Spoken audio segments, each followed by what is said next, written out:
Hello, Glitter Witches, and welcome back to the channel. Recently, when I did my Q&A video, and in a couple of comments and in an interview I recently did on the Open Circle, I've been getting this question about when did I know I was a witch, how did I find witchcraft, and I think about a year ago I made a video titled How I Became a Witch and Now She's a Felon, something to that effect. And I will try to remember to put it in the little thing up here in the video. I always forget to do that, I'm sorry, but I'm going to try to remember to do that this time if you have not seen that video. If you haven't, basically somebody that I worked with introduced me formally to what Wicca and witchcraft is, and that was kind of my formal introduction. But I wanted to kind of talk about what really brought me to witchcraft. I initially innately say trauma. 100% trauma. As most of you know, if you've watched previous videos or watched one in witchcraft, I really came to witchcraft because of religious trauma and that feeling of suppression and growing up in what I would call a religious cult. It was very suppressive and demeaning. This church, we'll use quotations here, church, was very much about isolating its members from the outside world, from engaging with the outside world, really in any way. Secular music, having friends that weren't involved in the church or people who were not Southern Baptist, it was really frowned upon. And the pastor there had a tendency to demean people from the pulpit, calling people whores, sluts, that kind of thing. So it was a very demeaning kind of space to be in. And I can't remember how I saw this film, but it was a film with witches. And one of the first films that I watched was The Craft. But even before that kind of experience, I was introduced to tarot and an occult book through my aunt. So there was an evening when my parents had to go out, and I think I've told this story before, but she brought over tarot cards and an occult book, and it kind of just gave me this warm feeling inside because I knew from my indoctrination that this was wrong, but I had this strong pull, I don't know how else to explain it, this pull and this intrigue into this world. And a really kind of crazy connection is the pastor would preach against witchcraft often. It was usually witchcraft, promiscuous women, and the gays. That was, you know, the whole, that was the attack on Christians, was witchcraft, women, and the gays. That they were the arch enemies of Christianity for this cult. And go figure. Shocker, I know, but I really just resonated with it innately because I felt like it was a push against everything I had learned. And my whole time in the church, he would preach a lot about the Witch of Endor, who rose somebody from the dead, brought somebody back from the dead. And something about that story really resonated with me because I didn't understand the duality of being told that there's one God and he is all powerful. And yet this witch brought a man back from the dead. So in my child brain, it's like, well, where is that power coming from? Two things can be true unless they contradict each other. So I'm missing something here. And when she pulled out that occult book and pulled out the tarot, I think I was like 9 years old or something. And I was just like, this is the real shit right here. This is the real power. This is what I'm not supposed to know. And just being in the presence of those things made me feel different, made me feel powerful. It kind of gave me a hope that I could get out of this situation.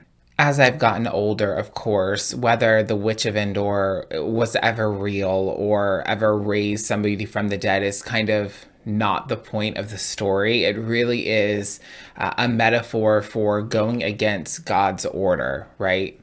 And what will happen to you if you don't do what you're told, which is you'll suffer, you'll die. So it's that metaphor of if you empower yourself, if you go down your own path, you are lost, you will be destroyed, you'll go to hell, that whole thing. And that's really what I needed. I needed to feel empowered, because when you're stuck in that sort of religious situation where you're traumatized, you're oppressed, you're demeaned, you are not encouraged to have any autonomy over yourself, over your life, really even over your soul. It's something that you want even more. You know what I'm saying? When you're told you can't have something, you want it.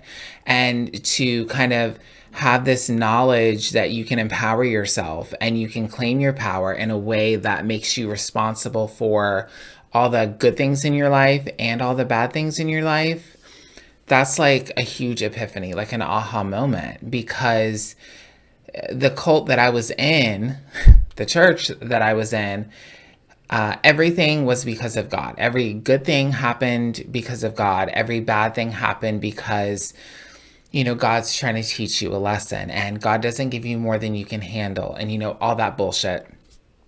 So hearing the Witch of Endor, hearing her story over and over and over again, and then being presented with this book and these tarot cards, it just made me feel like, okay, there is a way out of this situation, and this is where I need to get. And it set me on this path of kind of self-awareness, where I would start to meditate. I would start to try to buy little crystals. I started to look in different places for comfort and power and self-awareness, because, innately, even as a little gay boy, you don't feel like you fit in this world, right? In this culture that you're raised in, because you hear every Sunday morning, every Sunday night, every Wednesday night, all the youth groups, the camps, the mission trips, all that shit, right? You can't feel like you belong in that unless you try to change who you are. And it's so damaging psychologically to be in those environments. And it was kind of like I got a life raft in the worst way, according to those group of people. And I just kind of grabbed it and just held on for dear life, because it was like, you're a misfit. You're a piece of shit. You're gay. You're disgusting. You're a demon. You're a witch. All those negative terms, they were all okay. They were empowered terms. You're on the outskirts of society, and that's how I felt internally. I felt like I was a stain, and I was walking around among angels, and that I was the crazy one. And that's how I was raised to feel. And then there's this complete polar opposite being presented to me as though, no, maybe you belong here. Maybe this is where you belong. And I just grabbed onto that, and I was like, I'm just going to do as much as I can with one little book and one little thing of tarot cards. And this is going to be my saving grace. This is what is going to get me through the situation. And it did. Now, you have to keep in mind how I grew up. I wasn't aware that you could go to Barnes and Nobles or Books a Million and read about witchcraft. I thought it was this underground world that nobody talked about. So when I started working at Sam's Club and met this lady, I was just like, okay, wow, there's other people walking around in this world that know much more than me. Like, there's a lot more to this witchcraft thing than I realized. And I kind of just gobbled that up and ignored the red flags that I was getting in my friendship with her. So again, you can watch more in the Felon video, but that's kind of why I clung to her so tightly, was because I felt like she was my resource. She was my sister. She was my friend. And she was like the actual gateway to this world that I had been longing for more knowledge about and to grow in. And she definitely opened the gates for sure. And that really just led to a witchcraft practice that was really not as robust as I thought it was back then, but you learn and you grow through time. We all have to start somewhere. And, that led me to making videos on witchcraft and meeting people online and growing my practice and just becoming the person that I became at that time. But unfortunately, with everything that happened with her and things that went on online, I literally just dropped everything. And when I say I dropped my witchcraft practice, I mean I literally dropped. The floor fell out of everything. My YouTube career, whatever you want to call it, my practice, everything. I was so triggered by everything that had happened that I just ran. I threw everything away, sold what I could. I had nothing. Like everything that I have now in the witchy room is from coming back to witchcraft, which I'll get into in a minute, what led me back to my practice. But I just, as much as I committed in the beginning, I committed to just rejecting it completely and just destroyed everything and got rid of everything and just went on with my life as though none of it even happened. And I always had this void of longing for something more. And occasionally I would think about it and I would miss it. And I would buy little things like little crystals, things like that to kind of appease that need. At least I would try to. And it would never last because I would just be reverted back to those negative experiences that I had online and in person with other witches that I just was so fearful of it and so triggered. I know that's a hot button word, but it's true. I was so triggered by it that I just couldn't see myself being in that world anymore. And I didn't practice witchcraft actively for probably 4 years, 5 years. After talking to so many witches, I think a lot of us have found this path because of our trauma. And in a weird way, we are connected not just through magic, but through trauma. And I think as a community, we should start to talk about that a little more. I've wanted to talk about Peyton more and talk about what that was like. I just don't know that I'm ready, but I know I need to.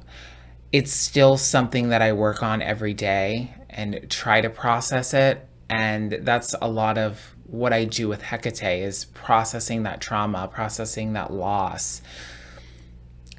It's a real hard thing to talk about. I've made one video about Peyton on my channel, and I'll link that in this video as well.